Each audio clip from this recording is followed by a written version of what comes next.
సింహాచలంలో ఒక గోడ కూలిపోయి 8 మంది చనిపోయారు. సో చాలా మంది కూడా దీనికి వ్యతిరేకంగా అసలు దేవాదాయ శాఖ ఏం చేస్తుంది, ప్రభుత్వం ఏం చేస్తుంది అని క్వశ్చన్ చేస్తున్నారు. సో మీ అభిప్రాయం ఏంటి ఈ ఇష్యూ పైన? పవన్ కళ్యాణ్ గురించి అయితే అసలు బ్యాడ్ గేమ్ లేదండి. ఆయన చేసినంత మంచిగానే చేస్తారు. యాక్చువల్గా ఆయనకి ఎక్కువ అవకాశం ఇవ్వాలి, కానీ పవన్ కళ్యాణ్ గారు మాత్రం ఈ విషయంలో అయితే చాలా బాగా చేయాలని ఆయన కూడా దేవుళ్ళని మంచి నాకైతే నాకు తెలిసి నేను ఇష్టం పని చేస్తాను, వెళ్ళి ఊరికి చేస్తాను. ఆయన గురించి అయితే ఇప్పుడు బ్యాడ్గా ఇప్పుడు ఎవరు చెప్పరు కూడా. ఇప్పుడు టీడీపీ, బీజేపీ, జనసేన కూటమి ప్రభుత్వం కదా. సో కొంతమంది టీడీపీ కార్యకర్తలు కావచ్చు, ఫాలోవర్స్ ఏమంటున్నారంటే ఆ కూడిపోయిన గోడ కింద జనసేన వాళ్ళు ఉంటే బాగుండేదేమో అనే విధంగా మాట్లాడుతున్నారు. సో అసలు ఈ విధంగా మాట్లాడడం కరెక్టే అంటారా? ఎందుకు మాట్లాడుకోలేదు? చెప్పండి. జనసేన దాంట్లో ఇన్వాల్వ్ చేయడం ఎందుకండి? జనసేన పార్టీ గురించి బ్యాడ్ గా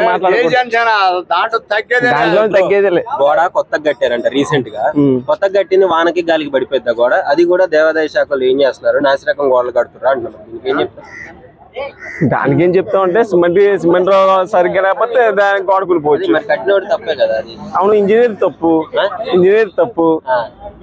ఇప్పుడు ప్రభుత్వం చర్యలు తీసుకొని ఇక మీద నేను ఇలాంటి కాకుండా చూసుకుంటుంది అనుకోవచ్చా?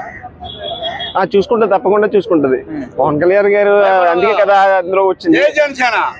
బ్రో మరి తిరుపతి లడ్డు ఇష్యూ అండ్ ఈ ఇష్యూ ఒకటే అవన్నీ బ్యాడ్ కామెంట్స్ అండి. ఎందుకంటే ఆయన కూడా తిరుపతి వెళ్ళాడు, వాళ్ళ బాబుకి బాగోకపోతే ఇంట్లో అక్కడ అనుసంధానం చేశారు. సో ఈ గవర్నమెంట్ వచ్చిన తర్వాతనే ఈ రెండు ఇష్యూస్ వచ్చినాయి కదా, మరి గవర్నమెంట్ ఎక్కడైనా ఫెయిల్ అయింది అంటారు? లేదు, అలాంటివన్నీ బ్యాడ్ కామెంట్స్ అని ఎలాగా రాస్తూ ఉంటారు అంతే.